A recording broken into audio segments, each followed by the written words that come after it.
Hai, jumpa lagi bersama Mbak Wahyu di Dapur Wahyu dengan cara memasak yang berbeza.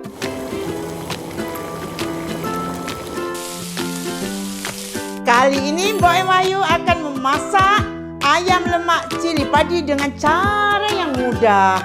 Bahan-bahannya adalah ayam, cili, bawang, daun limau, daun kunyit, santan, air, minyak, jangan lupa paste Wahyu lemak cili padi.